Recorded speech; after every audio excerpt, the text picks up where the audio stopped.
नमस्कार विद्यार्थी मित्रांनो, आज आपण वर्ग 9वा विषय इतिहास राज्यशास्त्र यामधील प्रकरण 6वे, ज्याचं नाव आहे आंतरराष्ट्रीय समस्या, यातील भाग दुसरा हा आज आपण बघणार आहोत. यापूर्वीच्या भागामध्ये आपण मानवी हक्क म्हणजे काय, आंतरराष्ट्रीय व्यवहारात मानवी हक्क या संकल्पनेचा उदय कसा झाला, मानवी हक्क आणि भारत, मानवी हक्क आणि पर्यावरण, आणि याशिवाय ज्या विविध पर्यावरणविषयक आंतरराष्ट्रीय परिषदा झाल्या त्याविषयी आपण माहिती बघितली. यानंतरच्या भागामध्ये आपण काही विशिष्ट आणि जागतिक समस्यांवर प्रकाश टाकणार आहोत, त्याबद्दल चर्चा करणार आहोत. तर यातील सगळ्यात पहिली समस्या जी आहे ती आहे दहशतवाद. दहशतवाद ही आजच्या काळातील एक मोठी समस्या आहे.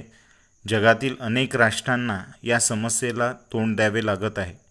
जगातील कोणतेही राष्ट्र केवळ स्वबळावर दहशतवादाचा सामना करण्यास असमर्थ आहे. म्हणूनच दहशतवाद ही जागतिक समस्या मानली जाते. की दहशतवाद या किंवा टेररिझम या शब्दाबद्दल आज अगदी लहान मुलापासून तर वृद्धांपर्यंत सगळेजण परिचित आहेत. कारण ही आजच्या काळातील एक फार मोठी समस्या बनलेली आपल्याला दिसते. की जगातील प्रत्येक राष्ट्रांना या समस्येला आपल्याला तोंड द्यावे लागत असलेले दिसते. मग दहशतवादाची समस्या ही फक्त भारतातच आहे असं नव्हे, ती अमेरिकेत सुद्धा आहे, ती युरोपमध्ये सुद्धा आहे, रशियामध्ये सुद्धा आहे, चीनमध्ये सुद्धा आहे. तर प्रत्येक ठिकाणी या दहशतवादी समस्येला प्रत्येक राष्ट्र आपापल्या परीने तोंड देत असलेलं आपल्याला दिसून येतं. आणि ही जागतिक स्वरूपाची समस्या असल्यामुळे कोणतंही राष्ट्र स्वबळावर किंवा एकाकीपणे या दहशतवादाचा सामना करू शकत नाही. आणि म्हणूनच दहशतवाद ही एक जागतिक समस्या मानली जाते. आणि संपूर्ण जगातील राष्ट्र या समस्येचं उच्चाटन करण्यासाठी आज विविध पातळ्यांवर एकत्रित येत असलेले आपल्याला दिसून येतात. त्यानंतरचा मुद्दा आहे की दहशतवाद म्हणजे नेमकं काय. की दहशतवाद म्हणजे काय, की राजकीय उद्दिष्टे साध्य करण्यासाठी सर्वसामान्य आणि निरपराध नागरिकांना व्यवस्थेच्या विरोधात हिंसेचा वापर करणे किंवा तशी धमकी देणे आणि त्यायोगे समाजामध्ये भीती आणि दहशत पसरवणे याला दहशतवाद असे म्हणता येईल. की कोणत्याही प्रकारचं राजकीय उद्दिष्ट साध्य करण्यासाठी काही लोक, आणि विशेषतः आपण त्यांना माथे फिरू असं म्हणू शकतो, धर्माच्या नावाखाली, पंथांच्या नावाखाली किंवा कोणत्या तरी प्रकारचा एक विकृत अजेंडा किंवा उद्दिष्ट हे आपल्या डोळ्यासमोर ठेवून असे लोक हे एकत्रित येतात आणि मग ते सर्वसामान्य किंवा निरपराध नागरिक या व्यवस्थेच्या विरोधात, म्हणजे त्या राजकीय व्यवस्थेच्या विरोधात ते हिंसेचा वापर करतात, निरपराध नागरिकांना मारतात, धमकी देतात आणि या माध्यमातून दहशत माजवण्याचा, लोकांच्या मनात भीती निर्माण करण्याचा प्रयत्न ते करतात. तर अशा प्रकारे दहशत पसरवणे, भीती पसरवणे यालाच आपण दहशतवाद असं म्हणू शकतो. की आपण बघतो की काही विशिष्ट धर्मातील लोक हे यामध्ये अग्रेसर असलेले आपल्याला दिसून येतात. की संपूर्ण जगावर आपलं राज्य असावं अशा प्रकारच्या एखाद्या विकृत धर्मांधतेच्या नावाखाली हे लोक अशा प्रकारचं कृत्य हे जागतिक स्तरावर करीत असलेले आपल्याला दिसतात. आणि म्हणून असं म्हटलेलं आहे की दहशतवाद ही एक संघटित आणि नियोजन पद्धतीने केलेली एक हिंसा होय. की म्हणजे विविध प्रकारच्या तंत्रज्ञानाचा, विज्ञानाचा, माहितीचा फायदा घेऊन हे लोक काय करत आहेत, संघटितपणे नियोजनबद्ध पद्धतीने जगामध्ये आणि विशेषतः निरपराध लोकांना हिंसेचा बळी ते बनवत आहेत. तर अशा प्रकारची ही दहशतवादाची समस्या असलेली आपल्याला दिसून येते. मग आता दहशतवादाचा आंतरराष्ट्रीय राजकारणावर दूरगामी परिणाम झालेला आहे. गेल्या 2 दशकात विविध राष्ट्रांमध्ये दहशतवादी संघर्ष तीव्र झालेला दिसतो. दहशतवादी संघर्ष हे पारंपरिक युद्धापेक्षा वेगळे असतात, की दहशतवादाचा आंतरराष्ट्रीय राजकारणावर खूप विपरीत आणि दूरगामी परिणाम झालेला आपल्याला दिसतो. कारण काय, की या दहशतवादाचं मूळ हे कुठेच दिसून येत नाही, किंवा दहशतवादी हे काही आपल्याला चेहऱ्याने ओळखूसुद्धा येत नाही. तुमच्या आमच्यासारखेच नागरिक हे दहशतवाद किंवा दहशतवादी बनतात आणि मग त्यांच्या माध्यमातून हे दहशतवादी संघटना या जगभरामध्ये विविध प्रकारच्या घातपातांना, कारवायांना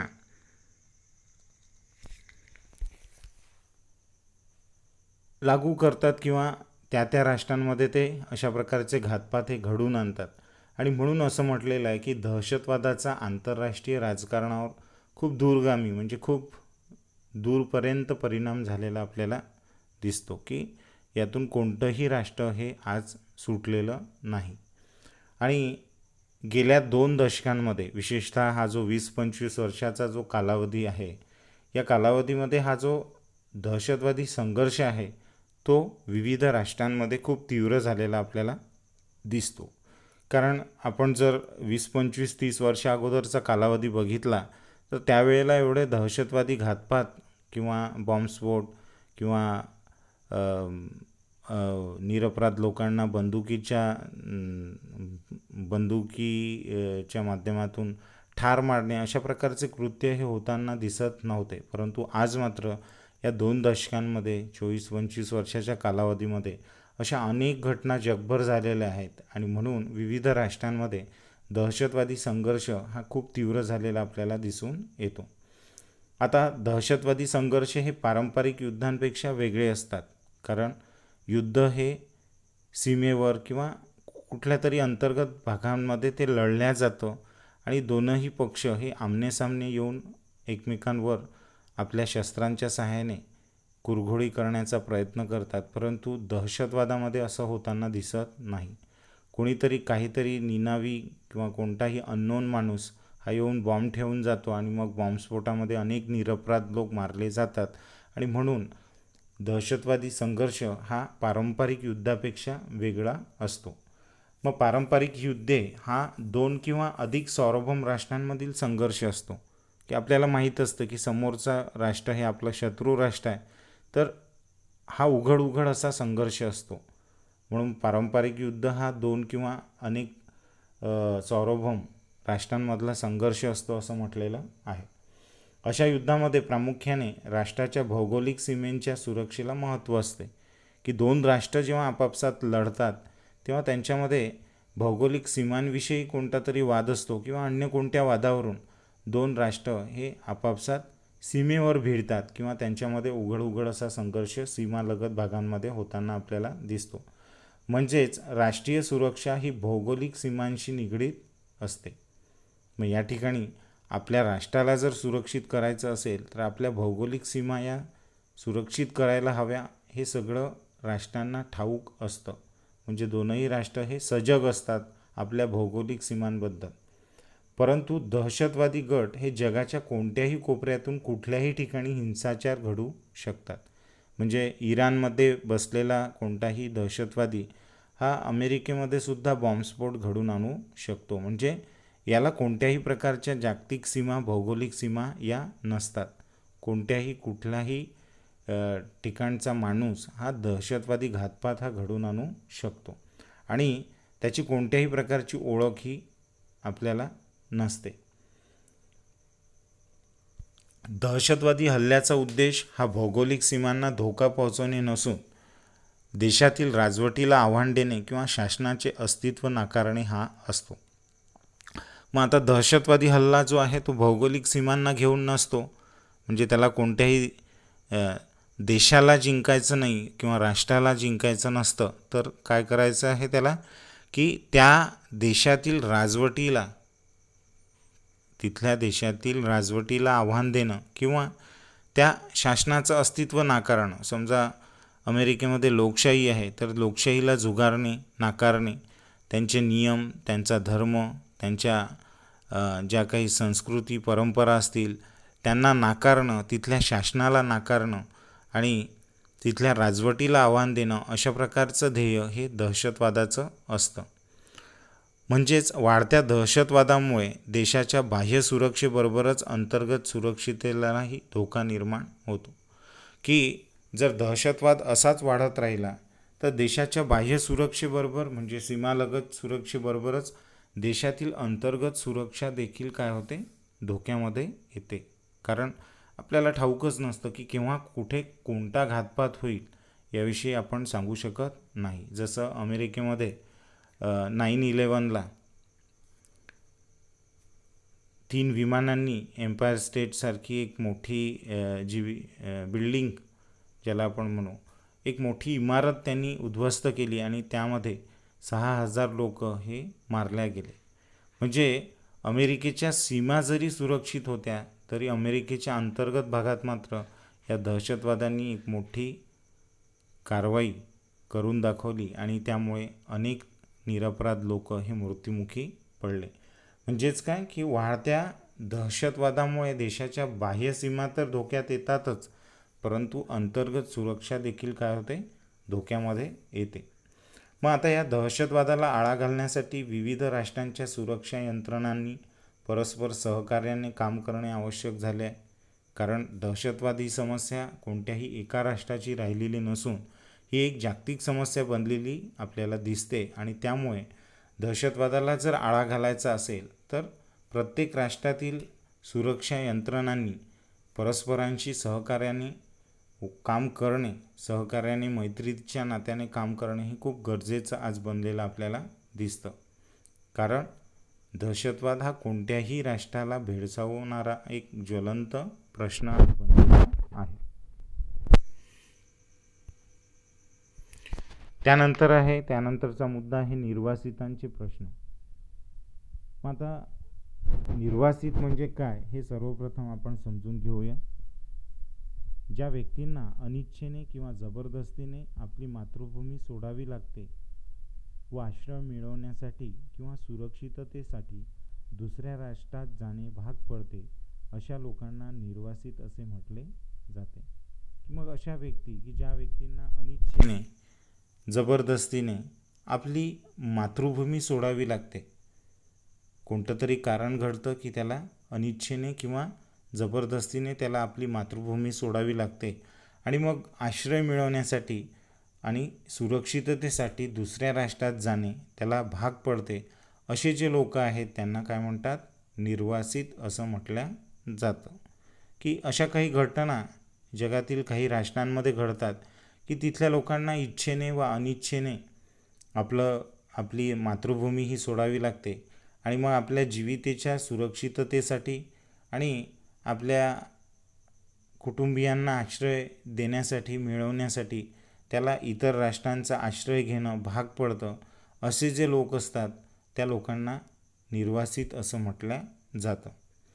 मग विशिष्ट वंश धर्म असलेल्या लोकांचा छळ होणे किंवा त्यांना हाकलून देणे, युद्ध किंवा आपत्तीमुळे आपल्या देशाचा त्याग करण्यास भाग पाडणे इत्यादींमुळे लोक निर्वासित होतात. मग आता याच्यामागे कारणं काय आहेत, का लोक निर्वासित होतात, का विशिष्ट देशातील लोक हे दुसऱ्या देशात आश्रय मिळवण्यासाठी जाणं त्यांना भाग पडतं, की कधीकधी विशिष्ट वंश धर्म असलेल्या लोकांचा छळ होतो.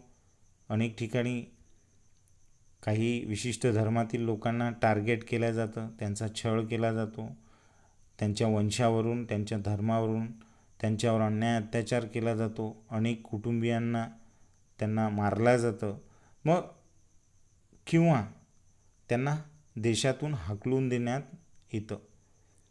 मग असं काही ठिकाणी जगामध्ये अनेक ठिकाणी असं घडताना आपल्याला दिसतं.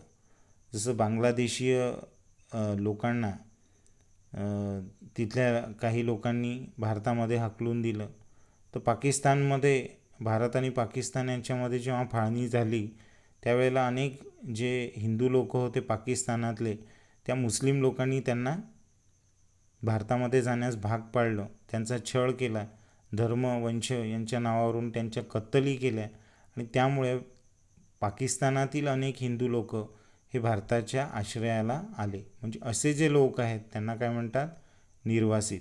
आणि मग विशिष्ट वंश धर्म या कारणांमुळे लोकांचा छळ होतो किंवा त्यांना त्या देशातून हाकलून दिलं जातं. युद्ध किंवा आपत्ती देशावर येते त्यावेळेला त्यांना आपल्या देशाचा त्याग करणं भाग पडतं. कधीकधी युद्ध होतं दोन राष्ट्रांमध्ये आणि एक राष्ट्र हरतं, तर दुसऱ्या राष्ट्राचा जर त्यावर ताबा येत असेल तर अशावेळी तिथल्या लोकांना हाकलून लावण्यात येतं. तिथल्या लोकांवर अत्याचार केले जातात, त्यांच्या कत्तली केल्या जातात आणि त्यामुळे लोक आपलं राष्ट्र सोडून इतर राष्ट्रांच्या आश्रयाला जाणं त्यांना भाग पडतं. आणि या सर्व कारणांमुळे लोक काय होतात, निर्वासित होतात. म्हणजे आपलं राष्ट्र त्यांना सोडणं भाग पडतं. मग अशा परिस्थितीत आपला देश सोडून दुसऱ्या राष्ट्रांकडे आश्रय मागण्याची वेळ त्यांना येते. कारण त्यांच्याकडे दुसरा कोणताही उपाय नसतो. कारण एखादं राष्ट्रच जर दुसऱ्या युद्धामुळे कोणाचं गुलाम झालेलं असेल किंवा तेथे वंशवाद किंवा धर्मवादावरून खूप दंगे चालू असतील, जाळपोळ, लुटालूट, कत्तली होत असतील, तर अशावेळी आपला जीव आणि आपल्या कुटुंबियांचा जीव वाचवण्याकरिता मग हे लोक बिचारे दुसऱ्या राष्ट्रांचा आश्रय घेण्यासाठी जातात. मग दुसऱ्या महायुद्धापूर्वी मग अशा घटना केव्हा केव्हा घडलेल्या आपल्याला दिसतात. तर दुसऱ्या महायुद्धापूर्वी जर्मनीमध्ये ज्यू लोकांचा छळ झालेला आपल्याला दिसतो. की आपल्याला सगळ्यांना ज्ञात असेल की द्वितीय महायुद्धामध्ये ॲडॉल्फ हिटलर जो जर्मनीचा हुकुमशहा होता त्याने ज्यू लोकांचा अनविनित छळ केला आणि इतका छळ केला की जवळपास 42 ते 46 लाख लोक त्याने या ज्यू लोकांच्या कत्तली घडून आणल्या. काही लोकांना त्याने विषारी चेंबर्समध्ये त्यांना डांबून त्यांना ठार मारण्यात आलं. तर त्यामुळे ज्यू लोक हे भयभीत झाले आणि त्यांनी जर्मनीमधून आणि युरोपियन देशांमधून पलायन केलं. आणि या ज्यू लोकांचा छळ तर झालाच, त्यांचे नागरिकत्व आणि संपत्तीही हिरावून घेतल्या गेली. म्हणजे त्यांचे नाहक बळी तर गेलेच, पण त्यांचं नागरिकत्वसुद्धा संपुष्टात आणलं आणि त्यांना त्यांची संपत्तीसुद्धा त्यांच्यापासून हिरावून घेतली. आणि त्यामुळे हे जे आगतिक किंवा असहाय्य झालेले असे जे ज्यू लोक होते ते ज्यू लोक मोठ्या प्रमाणावर जगभरामध्ये निर्वासित झाले. म्हणजे ते आपला देश सोडून इतर देशांमध्ये आश्रयासाठी गेले. दुसरी घटना 1971मध्ये पूर्व पाकिस्तानातील जनतेचा राजकीय व धार्मिक छळ झाल्यामुळे तेथील लोक निर्वासित झाले आणि भारतात आश्रयाला आले. की 1971मध्ये पूर्व पाकिस्तान म्हणजे आजचा जो बांगलादेश आहे, या बांगलादेशामधील अनेक जे लोक होते त्यांचा राजकीय आणि धार्मिक छळ झाला. कुठे कुठे वंश आणि धर्माच्या नावावर, तर कुठे कुठे त्यांचं राजकीय प्राबल्य हे जास्त असल्यामुळे, परंतु तो देश हा पाकिस्तानच्या ताब्यात गेल्यामुळे त्या ठिकाणी राजकीय आणि धार्मिक छळ तेथील लोकांचा झाला आणि येथील लोकसुद्धा मोठ्या संख्येने निर्वासित होऊन ते भारतामध्ये आश्रयासाठी आले. मग तिसरी घटना आहे की गेल्या काही वर्षात इराक आणि सिरियामधील युद्धजन्य परिस्थितीमुळे तेथून मोठ्या प्रमाणावर लोक निर्वासित म्हणून बाहेर पडत आहे. की आजची ही परिस्थिती आहे की 2015 ते 2021 या कालावधीमध्ये सिरिया आणि इराक या भागामध्ये खूप युद्ध चालू आहे. त्यातला काही भाग जो आहे तो अतिरेक्यांनी बळकावलेला असल्यामुळे सिरियामध्ये कायम युद्धजन्य परिस्थिती आहे. युद्धामुळे तिथल्या ज्या इमारती आहेत त्या बेचिराग झालेल्या आहेत. कोणत्याही प्रकारची शासन व्यवस्था त्या ठिकाणी नाही आणि त्यामुळे असं दिसतं की त्या देशांमधील लोक हे मोठ्या प्रमाणावर जगभरामध्ये निर्वासित म्हणून बाहेर पडत आहे. मग निर्वासितांची अशी अनेक उदाहरणं आपल्याला सांगता येईल की असं अनेक ठिकाणी झालेलं आहे. जर तुम्ही जगाचा इतिहास तपासला तर अशा घटना या वेळोवेळी घडत असलेल्या आपल्याला दिसून येतात. इराण आणि सिरिया यांच्या युद्धामुळे अनेक जे गरीब आणि जे असहाय्य लोक आहेत ते अक्षरशः समुद्रमार्गाने कोणत्या तरी देशामध्ये जबरदस्तीने घुसण्याचा प्रयत्न करतात. त्यावेळेला नाहक अगदी लहान लहान छोटी छोटी बालकंसुद्धा या संघर्षामध्ये मृत्युमुखी पडतात. आणि त्यामुळे निर्वासितांचा प्रश्न हा अतिशय ज्वलंत प्रश्न आजच्या घडीला बनलेला आपल्याला दिसतो. मग कोणत्याही राष्ट्रातील लोकांना जेव्हा निर्वासित व्हायची म्हणजेच आपला देश सोडायची वेळ येते तेव्हा त्यांना अनेक समस्यांना तोंड द्यावे लागते. की निर्वासित होणं हे काही फार अभिमानास्पद बाब नव्हे. कारण निर्वासित होणं म्हणजे काय, आपले सगळी संपत्ती घरदार हे सगळं सोडून आपल्याला दुसऱ्या देशाच्या आश्रयाला जावं लागणे होय. आणि जेव्हा आपण असा प्रकारे आपला देश आपली मातृभूमी आपली संपत्ती हे सगळं काही सोडून दुसऱ्या देशामध्ये जाण्याचा किंवा आश्रय घेण्याचा प्रयत्न करतो तेव्हा अशा निर्वासित लोकांना अनेक समस्यांना तोंड द्यावे लागते. महत्त्वाची समस्या असते ती म्हणजे आपला देश सोडून कुठे जायचे. की आपल्याला काहीच माहिती नसेल की भारतामधून जर आपल्याला हाकलून देण्यात आलं तर आपल्यापुढे सगळ्यात पहिला प्रश्न असेल की आपल्याला आपला देश सोडून कोणत्या देशामध्ये जायचं आहे.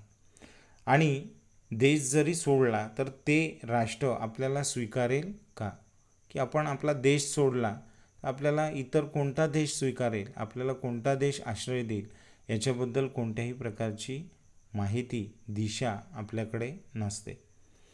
मग हे प्रश्न त्यांच्यासमोर असतात. हेच प्रश्न निर्वासितांसमोर सुद्धा येतात की आपला देश सोडून जायचं तरी कुठे, आणि आपण आपला देश जरी सोडला तर आपल्याला इतर राष्ट्र हे आश्रय देतील का याविषयी सुद्धा अनेक प्रश्न आशंका या मनामध्ये उपस्थित असतात. दुसरं म्हणजे आपल्याबरोबर कुटुंबातील माणसांना सुरक्षितपणे घेऊन जाणे. की आपण एकटेच नसतो तर आपल्याबरोबर आपलं कुटुंबसुद्धा असतं. की या लोकांची सुरक्षितता कशी राखायची, सुरक्षित त्यांना कसं घेऊन जायचं, हा दुसरा प्रश्नसुद्धा या निर्वासितांसमोर असतो. याचा प्रचंड शारीरिक आणि मानसिक ताणसुद्धा असतो. याशिवाय कठीण रस्ता, लपून छपून जाणे, नैसर्गिक समस्या जसे ऊन पाऊस वादळ वारा, अन्नधान्याची टंचाई, आजारपण, पाठलाग करणारा शत्रू इत्यादी समस्या असतातच. यामध्ये अनेक लोक मृत्यू पावतात. की जेव्हा कोणता तरी समुदाय, कोणत्या तरी समुदायातील धर्मातील वंशातील लोक हे निर्वासित होतात तेव्हा अशा लोकांसमोर अनेक समस्या असतात. याशिवाय त्यांना प्रचंड शारीरिक आणि मानसिक ताणसुद्धा असतो. कारण आपला देश सोडणे ही की फार आनंददायक बाब नसते. सगळं सोडून आपल्या कुटुंबियांच्या सुरक्षिततेकरिता कोणत्याही प्रकारचा आश्रय आधार नसताना आपला देश सोडून जाणं ही खूप भयावह अशी परिस्थिती त्या निर्वासितांसमोर असते. आणि याशिवाय कठीण रस्ता असतो, आपल्याला रस्ता माहिती नसतो, कुठून जायचं कुठे जायचं याबद्दल आपल्याला कोणत्याही प्रकारची माहिती नसते. मग अशावेळी कुठून तरी लपून छपून जाणे आणि विविध प्रकारच्या ज्या काही नैसर्गिक समस्या असतील, ऊन वारा पाऊस वादळ वारा, अन्नधान्याची टंचाई असते, लहान लहान मुलांना विविध प्रकारचे आजार हे ग्रासतात, कुटुंबियांना ग्रासतात, जेवणाची कोणत्याही प्रकारची सोय आपल्याकडे नसते, आजारपण असतं, अनेक कुटुंबातील ज्येष्ठ लोक हे आपल्या डोळ्यासमोर मरताना हे लोक बघतात, पाठलाग करणारा शत्रूसुद्धा असतो. कारण आपण देश सोडून जातो आहे म्हणजे आपल्या मागे काही ना काहीतरी समस्या ही आहेच. तर पाठलाग करणारा शत्रू हा सुद्धा एक प्रकारची समस्याच आहे. तर अशा अनेक समस्या या लोकांपुढे, निर्वासित लोकांपुढे असतात. आणि हा संघर्ष अनेक जण सहन करू शकत नाही. अनेक लोक विनाकारण, आबाल वृद्ध बालक स्त्रिया या विनाकारण या निर्वासितांच्या प्रश्नांमध्ये संघर्षामध्ये मृत्युमुखी पडतात. आणि हा आजचा जगभरातला इतिहास आहे. सुरक्षित ठिकाणी पोचल्यावर नवीन समस्या असतात. मग आता आपण निर्वासित म्हणून एका दुसऱ्या राष्ट्राच्या आश्रयाला आलेलो आहोत. आता निर्वासित म्हणून आपण दुसऱ्या राष्ट्राच्या आश्रयाला आल्यानंतर आपण सुरक्षित ठिकाणी तर पोचलेलो आहेच, परंतु आपल्यासमोर अनेक नवीन समस्यासुद्धा असतात. जसं कामधंदा शोधणे, राहण्यासाठी जागा आणि इतर रोजचे प्रश्न यांना तोंड द्यावे लागते. की राहण्यासाठी जागा शोधावी लागेल, कारण आपल्याला आपल्याबरोबर आपल्या कुटुंबियांनासुद्धा सुरक्षित ठेवायचं आहे. ऊन, वारा, पाऊस, वादळ यापासून त्यांना संरक्षण द्यायचं आहे, तर आपल्याला राहण्यासाठी जागा शोधावी लागेल. उदरनिर्वाह चालवण्यासाठी रोजगार, कामधंदा शोधावा लागेल. यासारखे इतर आणि अनेक रोजचे प्रश्न यांना तोंड त्यांना द्यावे लागते. दुसऱ्या राष्ट्रातील भाषा, संस्कृती भिन्न असेल तर त्यांच्याशी सुद्धा जुळून घेण्यामध्ये काय येतात, अडचणी येतात. कारण इतर राष्ट्रांमध्ये आपण गेलो तर तिथली भाषा, संस्कृती ही वेगवेगळी असते. त्या सर्वांशी जुळून घेणं हे आपल्यासाठी काय असतं, एक मोठं चॅलेंज असतं आणि यामध्ये अनेक अडचणी या निर्माण होतात. ज्या राष्ट्रात निर्वासित आश्रय घेतात तेथील समाज त्यांना स्वीकारेलच असे सांगता येत नाही. की ज्या राष्ट्रांमध्ये आपण आश्रयाला गेलेलो आहोत निर्वासित म्हणून, तर तिथल्या राष्ट्रातील लोक आणि समाज आपल्याला स्वीकारेलच याची कोणत्याही प्रकारची शाश्वती आपल्याला नसते. उलट निर्वासितांची संख्या वाढल्यामुळे राष्ट्रावरचा बोजा अधिक वाढतो. जीवनावश्यक वस्तूंची टंचाई निर्माण होते, गुन्हेगारींचं प्रमाण वाढते, महागाई वाढते आणि स्थानिकांच्या नोकऱ्यांवर गदा येते. शांतता आणि सुव्यवस्थेचा प्रश्नसुद्धा निर्माण होतो. अशा अनेक समस्या निर्माण होतात आणि त्यामुळे निर्वासितांना आसरा देण्यास आणि त्यांचे पुनर्वसन करण्यास अनेक राष्ट्रे तयार होत नाही. मग आता तिथला समाज किंवा तिथले लोक हे आपल्याला स्वीकारतील हे आपल्याला सांगता येत नाही. उलट निर्वासितांची संख्या जर एखाद्या राष्ट्रामध्ये वाढली तर त्या राष्ट्रावरचा जो बोजा आहे, जो भार आहे, तो अधिक वाढायला लागतो. कारण त्यांच्या संख्येमध्ये, त्या राष्ट्राच्या लोकसंख्येमध्ये या निर्वासितांच्या संख्येमुळे अधिक भर पडत असते आणि त्यामुळे जीवनावश्यक ज्या वस्तू आहेत त्यांची टंचाई निर्माण होते. शिवाय गुन्हेगारीचं प्रमाण वाढतं, कारण निर्वासितांमधून आलेले सर्वच लोक हे सज्जन असतील, चांगल्या विचारांचे असतील असं नव्हे. आपल्याला चांगलं आयुष्य जगता येत नाही म्हणून अनेक लोक हे गुन्हेगारीकडे सुद्धा वळतात आणि त्यामुळे या निर्वासितांमुळे अनेक राष्ट्रांमध्ये गुन्हेगारींचं प्रमाण वाढलेलं आपल्याला दिसतं. शिवाय वाढत्या लोकसंख्येमुळे आणि जीवनावश्यक वस्तूंच्या तुटवड्यामुळे महागाईसुद्धा त्या राष्ट्रांमध्ये वाढते. शिवाय जे स्थानिक लोक असतात त्यांच्या नोकऱ्यांवर गदा येते, कारण या निर्वासितांबरोबर त्यांना कॉम्पिटिशन करावी लागतं. शांतता आणि सुव्यवस्थेचा प्रश्नसुद्धा निर्माण होतो, की एवढ्या सगळ्या लोकसंख्येला कंट्रोल करणं हे प्रत्येकच राष्ट्राला शक्य होईल असं नाही आणि त्यामुळे शांतता आणि सुव्यवस्थेचा प्रश्नसुद्धा निर्माण होतो. तर अशा अनेक नाना विविध समस्या या निर्वासितांच्या मुळे त्या प्रस्थापित राष्ट्रांमध्ये निर्माण होऊ शकतात आणि त्यामुळे त्या प्रस्थापित राष्ट्रातील लोक हे निर्वासितांना आसरा देण्यास किंवा त्यांचं पुनर्वसन करण्यास हे नकार देत असताना आपल्याला दिसून येतात. की एक उदाहरण सांगतो की सिरिया आणि इराण यांच्यामध्ये जेव्हा युद्ध झालं त्यावेळेला अनेक अतिरेकी संघटनासुद्धा त्यामध्ये कार्यरत होत्या आणि काही विशिष्ट धर्म आणि पंथावर हे युद्ध लढल्या गेलं आणि त्यामुळे काही पंथातील लोकांना, धर्मातील लोकांना खूप त्यांचा छळ झाला. तर हे लोक ज्या वेळेला युरोपियन देशांमध्ये निर्वासित म्हणून गेले तर अनेक राष्ट्रांनी त्यांना त्या ठिकाणी स्वीकारण्यास नकार दिला. फिनलँड असेल, स्वीडन असेल, डेन्मार्क असेल, तर यासारखे जे सधन राष्ट्र होते त्यांनी या लोकांना आश्रय देण्यास नकार दिला. कारण या लोकांमुळे आमच्या राष्ट्रांवर अधिक बोज पडेल, आमच्या राष्ट्रांमध्ये गुन्हेगारी वाढेल आणि पुढे स्थानिक लोकांच्या नोकऱ्यांवर सुद्धा त्यामुळे गंडांतर येईल. अशा प्रकारचे नाना विविध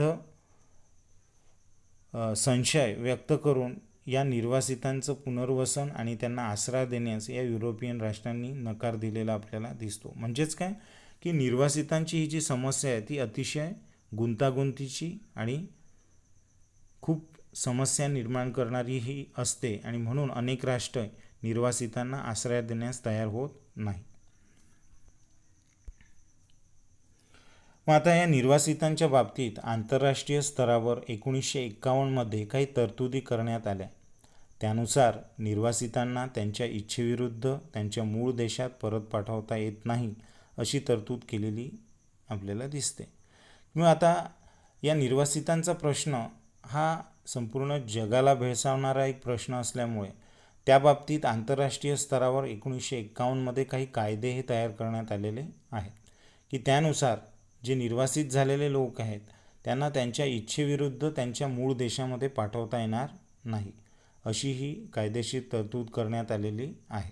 त्याचप्रमाणे त्यांचे प्रश्न सोडवण्यासाठी संयुक्त राष्ट्राच्या उच्च आयुक्तांचे कार्यालयही स्थापन करण्यात आलेले आहे. मग ही जी समस्या आहे ही आजची एक मोठी आणि ज्वलंत समस्या असल्यामुळे संयुक्त राष्ट्र संघटनेमध्ये निर्वासितांचे प्रश्न सोडवण्याकरिता आणि त्यांचं पुनर्वसन घडवून आणण्याकरिता संयुक्त राष्ट्रसंघ राष्ट्राच्या एक समस्या निवारण केंद्र उच्च आयुक्तालय हे संयुक्त राष्ट्रसंघामध्ये स्थापन करण्यात आलेलं आहे. मानवी हक्कांची जोपासना व त्यांचे संवर्धन सर्वच राष्ट्रांनी केल्यास अन्याय, शोषण व हिंसाचार कमी होईल. की जर मानवी हक्कांची जोपासना किंवा त्याचं संवर्धन आणि इतर बाबतीत होत असलेले अन्याय, शोषण, हिंसाचार हा जर प्रत्येक राष्ट्राने यावर प्रतिबंध आणला, आपल्या देशामध्ये आदर्श वातावरण, आदर्श नागरिक कसे तयार होतील याविषयी जर विशेष प्रयत्न केले तर ही जागतिक निर्वासितांची जी समस्या आहे ती निर्माण होणार नाही.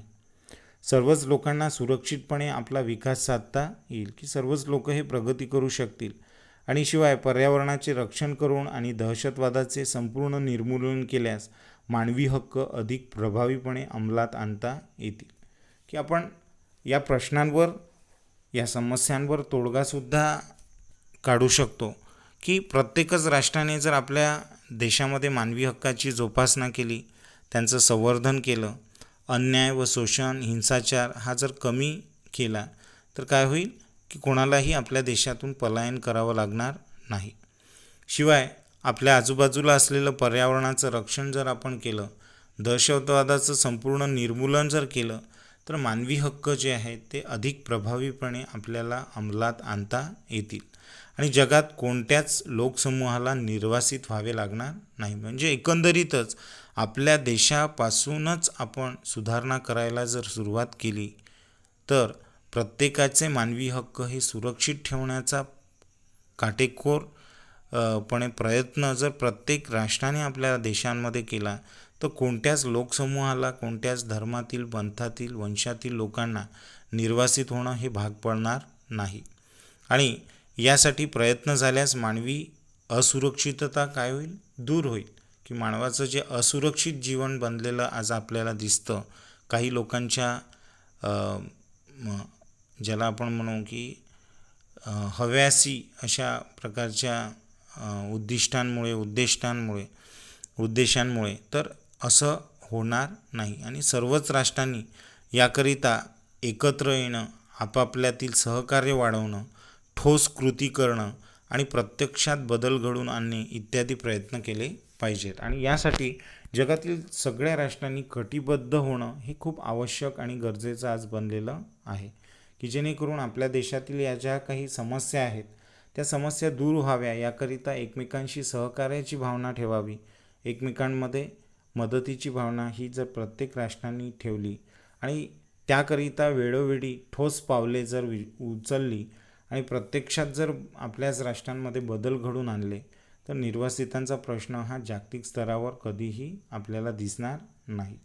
तर विद्यार्थी मित्रांनो, अशा प्रकारे आज आपण हा द्वितीय भाग आज आपण बघितला. तो निश्चितच तुम्हाला समजला असेलच अशी मी आशा करतो आणि या ठिकाणी थांबतो. धन्यवाद.